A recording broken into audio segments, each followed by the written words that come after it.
जी अस्सलाम वालेकुम दोस्तों, अज महक साहब तो मैं एक नवी वीडियो लैके हाजिर होया। उम्मीद करते हैं पसंद करे सो। महक साहब तो इजाजत लेंदे हो एक शेर कि जदन सुचैना अजीब दिल च होंदी मैनू बेचैनी है, जो गल्लां कर देन इनकलाबी ते बंदा बंदा खुमैनी है। ए अज दा मुस्लिम दसा ना मैनू तू केड़े मजहब नू जाजी मंदा है। ओए काम करे ना यजीद आले ते नारे लैंदा हुसैनी है। ते महक साहब एक गजल के सजन बेली कोई नहीं सदा करके वेखी, लजदारी घाटे वफा करके वेखी। सजन बेली कोई नहीं सदा करके वेखी, लजदारी घाटे वफा करके वेखी। वेदई कोई नहीं किसे दी अच्छाई नू तन वेच के भी निभा करके वेखी। कूजे नहीं भंदे जिन्हांदी हमेशा नमाजे मुहब्बत अदा करके वेखी। बनदे नहीं मरहम गरीबां दी फटदा, बनदे नहीं मरहम गरीबां दे फटदा, गुलामी दी अक्सर दवा करके वेखी। महक साहब वो ठगबाज निकले मदारी जहां दे, नियत जैंदी खातिर सफा करके वेखी। खाली हकासा ते खाली ही वलिया, ए शावां दे अगे गदा करके वेखी। जीवन जमाने ते बिल्कुल मुहाल है, शराफत दी जदन रिदा करके वेखी। जमाने ते बनदा न कोई भी मसीहा, अकीदत में जाजी सभा करके वेखी। वाह वाह वाह वाह, बहुत शुक्रिया जी। हुण महक साहब को शेर सुनते हैं। अस्सलाम वालेकुम दोस्तों, आज बड़ी खुशी हुई है, काफ़ी दिनों तो बाद जाजी गोंदल साहब तशरीफ लै वीडियो बनाने का मौका मिले। सब तो पहले एक शेर कि सिर्फ नमाज़ां कलमा पढ़िया नहीं होंदा ईमान मुकम्मल।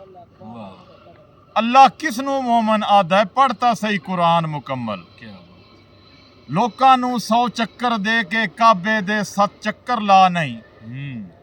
महक तू हाजी बाद च बन नहीं, पहले बन इंसान मुकम्मल। क्या बात। जादी गोंदल साहब एक नाल ही मैं गजल पेश कर रहा। बिस्मिल्लाह जी। मैं पुछया इश्क दस केड़ी अदा को इश्क आदे हन। मैं पुछया इश्क दस केड़ी अदा को इश्क आदे हन। ये इश्क कोई मर्ज है या दवा को इश्क आदे हन। क्या बात। इश्क अगू ए फरमाया कि इश्क है बेखुदी दा ना, मता समझे रकू सजदे सना को इश्क आदे हन। क्या बात। मकामे इश्क पुछना है तो पुछ करबल दी मिट्टी तू। मकामे इश्क पुछना है तो पुछ करबल दी मिट्टी तू। सबर नू नहीं सबर दी इंतहा को इश्क आदे हन। क्या बात। जरा जई तोतली सुर विच जो दितियां हन बिला लबशी। वाह वाह वाह। जरा जई तोतली सुर विच जो दितियां हन बिला लबशी।